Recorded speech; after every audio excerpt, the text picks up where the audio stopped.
The entire trajectory of U.S. trade policy has been overturned and rebuilt. A Supreme Court ruling struck down the president's sweeping tariff authority. Now, within hours, a new tariff was imposed. And now, a 10% global tariff on all imported goods is in effect, with the White House pushing to raise it to 15% immediately. This is not economic theory, it's a policy that puts tax on global goods at your doorsteps, right? When that's going to reverberate through world markets, and that may reshape prices, jobs, and the economy at large. Now, on February 20th, the Supreme Court delivered a significant ruling. It held that former tariffs imposed under International Emergency Economic Power Act, that is known as the IEEPA, were unconstitutional because only Congress has the power to levy broad import taxes. So this means tariff policies that covered a huge swath of imports, including some negotiated under reciprocal tariff rhetoric, were legally invalidated.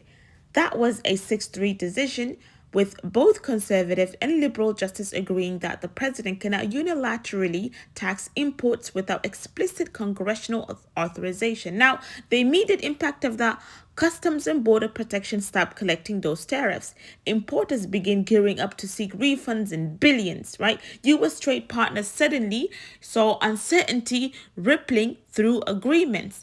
Businesses, domestic and foreign, scrambled to read the new tea leaves. Now, rather than accept this legal setback, the administration pivoted swiftly.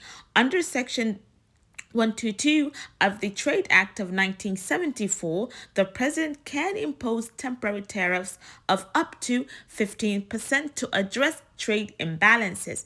That is the legal path the White House used to impose a 10% tariff on all imported goods effective the 24th of February, which was a couple of days ago. So this tariff applies across the board, basically, not broad. Every country, every import category, unless explicitly exempted. So right now, I just had a fellow member who said she had to pay an additional $45 or $35 to import a good she ordered from overseas, when she has already paid shipping fee. Was an additional import fee that she had to pay. Now, the old emergency-based tariff authority is gone. A new tariff is live, but only at 10%, not the promised 15%.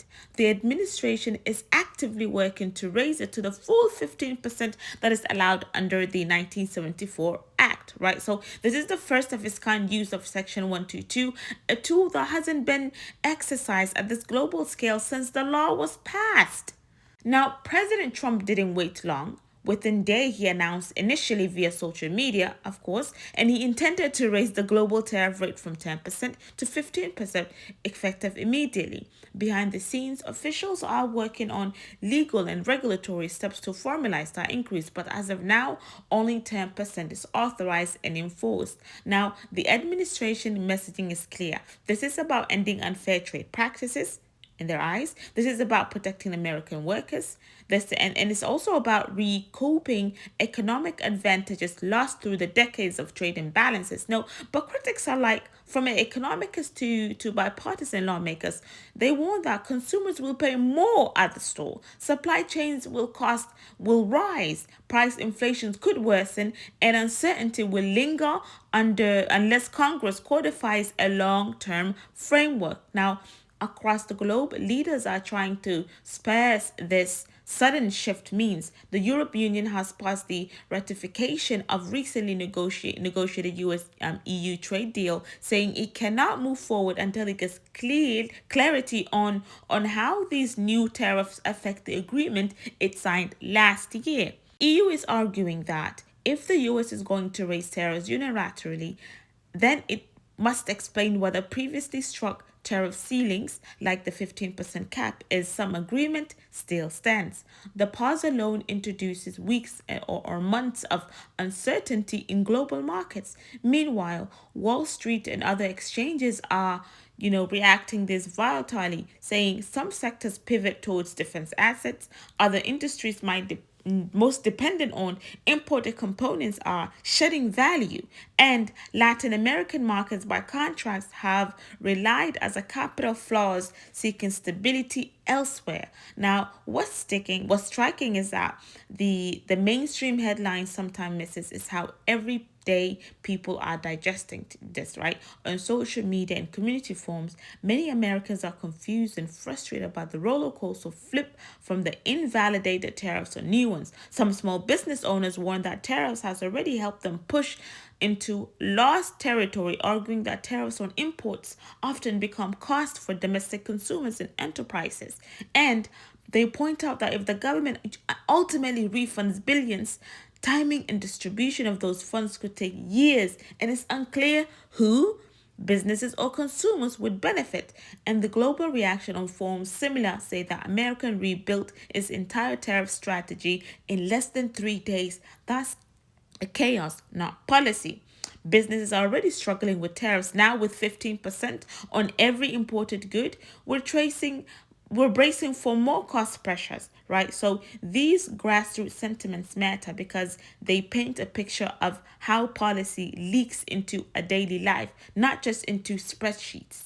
Questions you want to ask yourself is, will the 15% rate ever be formalized? Right now, only 10% is on force. Moving to 15 requires legal follow through. Will Congress intervene? The Trade Act 150 day that has a 150 days window means without legislative backing, any tariff above 15% baseline expires unless lawmakers codify it. Now, what about refunds? Companies are already lining up lawsuits seeking refunds on tariff deemed illegally by the Supreme Court, potentially up to hundreds of billions of dollars.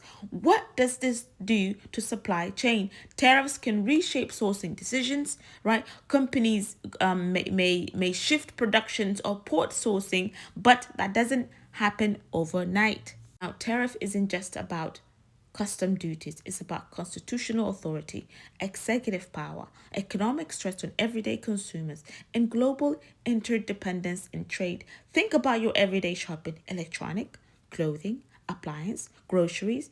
A 10 to 15% import tax ripples through every price tag. That is your wallet, not just a theory. So drop a word in the comment that best describes how this tariff makes you feel. Uncertain? Does it make you feel concerned, confused, hopeful, worried? Whatever it might be, let me know in the comment section. We have a bunch of things coming up. We're going to talk about the State of the Union, the cartel in Mexico, and so many global news. Please stay informed, stay safe. I'll leave you all in the care of Allah subhanahu wa ta'ala. Assalamu alaikum wa rahmatullahi wa barakatuh.